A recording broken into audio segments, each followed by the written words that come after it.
Support for this podcast comes from the law firm of Davis Malm. Whether you're a developer, property owner, manager, or commercial tenant, their real estate attorneys know the lay of the land, not just the law. Learn more at davismalm.com.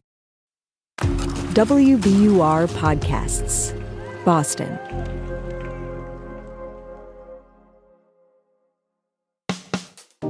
I'm Daryl C. Murphy, and you're listening to The Common.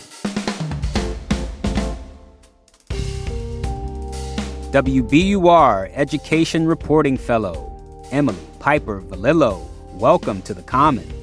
Thanks for having me, Daryl. Yes. Thanks for being here. Your first time. Welcome. So, Emily, you've been covering Head Start, which is a federal program that offers early education and care programs for children under 5, as well as services for low-income families. And in particular, you've been covering how Head Start has been struggling to serve these kids who need it in Massachusetts, including here in Boston. So tell us, how big is the need for these services, and what's the problem right now? Yeah, so Head Start is a critical program for low-income kids in Massachusetts. In Massachusetts, Head Start serves roughly 11,000 children, and right now there are a lot of other kids who qualify for these services, but they're stuck on wait lists. In Boston alone, there's more than 400 kids waiting to enroll in a Head Start program. Mm-hmm. I actually talked to a mother of 2 who's in this situation. Her name is Erin Abreu, and she has a 3-year-old who is enrolled in a Head Start in East Boston. She enrolled her 3-year-old back in 2020, but her youngest daughter has been on the wait list for almost a year. Here's what she told me.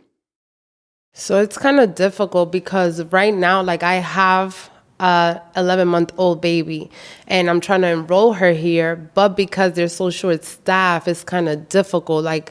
It affects my life kind of because I can't go to work. I have to stay at home with my baby.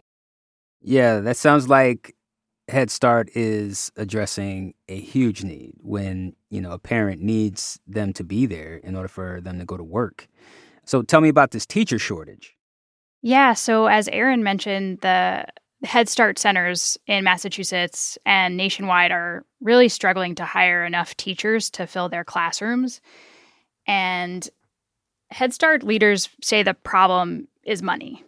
They are having difficulty recruiting and retaining teachers because they can't pay them competitive salaries. It's a federally funded program, and leaders say that the funding just has not kept up with rising costs. So teachers in Head Start programs, who most of the time have bachelor's degrees, could end up making sometimes twice their salary at a public school. I spoke with the director of a Head Start agency in the Pioneer Valley in Western Mass. Her name is Anat Weisenfrund, and here's how she explained it to me. The field of early childhood education has been chronically neglected and underfunded for decades. And, it's a field that where mostly women work, proportionately a large percentage of women of color work. And it is one of the lowest paid professions in the United States, despite the fact that for programs like Head Start, you really need to have pretty sophisticated qualifications to work with young children. So centers really want to fill these slots with students, but they can't because they don't have enough teachers. And they're struggling to find room in their strained budgets to increase teacher salaries. Did you talk to any Head Start teachers currently working? Yeah, I spoke to a Head Start teacher in New Bedford. Her name is Patricia Naidu. She is a single mom, and she's actually a former Head Start student herself. So she is really committed to working specifically in a Head Start classroom. But she also said that it was challenging to continue working on her salary. So this is what she told me. I still pretty much live paycheck to paycheck. So it's kind of like that struggle constantly of going, well, I do a good job. I work in a field that's important, but you don't always feel valued. And then you are also struggling to make those ends meet. And you're like, why am I kind of struggling? Right, right. Now, Emily, I wonder about the fact that because there's not enough teachers, these Head Start centers have to limit the number of spots they have available for children, as parents are looking for spots for their children. Because of these cutbacks, could these centers be at risk of either closing or losing funding or something along those lines? Yeah, that's a great question, Daryl. So, Head Start programs receive their funding based on the number of students they say they serve on paper. So, if a program is supposed to serve 300 students, this is their funded enrollment. So, programs need to be at 97% of their funded enrollment, or as you said, they might be at risk of losing federal money. And I've heard from agency directors who've said their agency was at risk of losing millions of dollars because they were under-enrolled. But the only reason they're under-enrolled is because they can't staff their classrooms.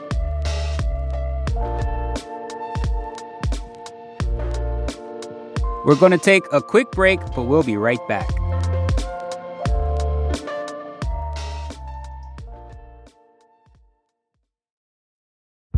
Did you kill Marlene Johnson? I think you're one of the first people to have actually asked.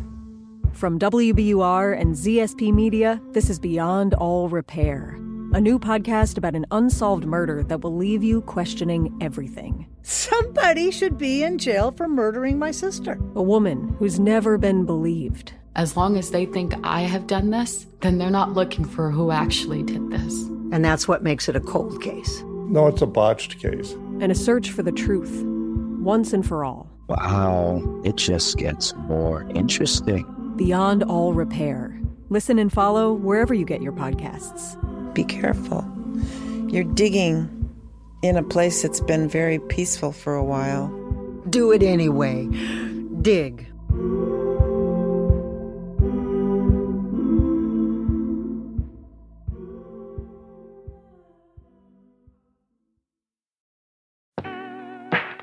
And we are back with more from Emily Piper-Vallillo.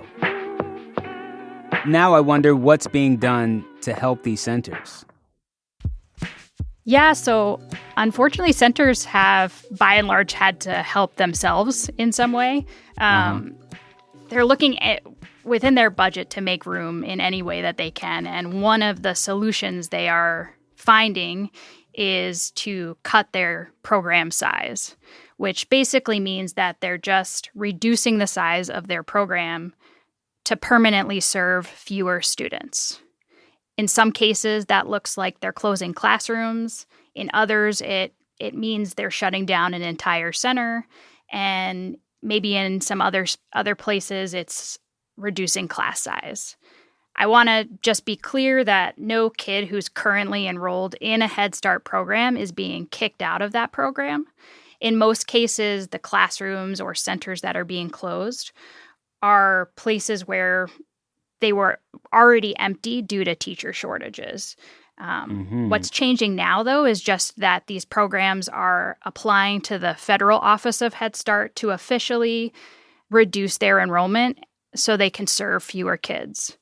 So if their application is improved, that means they're going to be able to serve fewer kids but retain the same amount of money. And so with that savings in costs, they can increase teacher pay. But on the flip side, the cost is kids are losing access to these services. Yeah, true. And this is a national issue? Yeah, so experts from Head Start say that this is a problem across the country, that early childhood centers, but Head Start in particular, are struggling with funding, and they're struggling to retain teachers, and they're struggling with under-enrollment. Okay, so, with it being a national problem, is it a new one? It's not a new issue. Head Start leaders have been saying they've struggled with chronic underfunding and teacher shortage issues for years. But the pandemic has really made things worse. And we're actually lucky in Massachusetts. The state supplements federal funding for Head Start programs with state dollars. But experts and program leaders say that it's just not enough to make up the gap between the cost of the services. They need to provide these services to all the kids who need it and what they're doing now. Understood. Emily, what does this all mean for Head Start here in the state and for the families that Head Start serves? Yeah, so I think it's worth reiterating that families and children currently enrolled in Head Start programs will not be impacted by this. But for the hundreds of families who are hoping to enroll in Head Start, they may be stuck on wait lists for a little bit longer. And these are the kids who can't otherwise afford these kinds of services. So these are children who qualify because they're in foster care or they lack housing or their family's income is at or below the poverty line. And what's tricky is that kids are going to be stuck on wait lists during a really critical time in their development.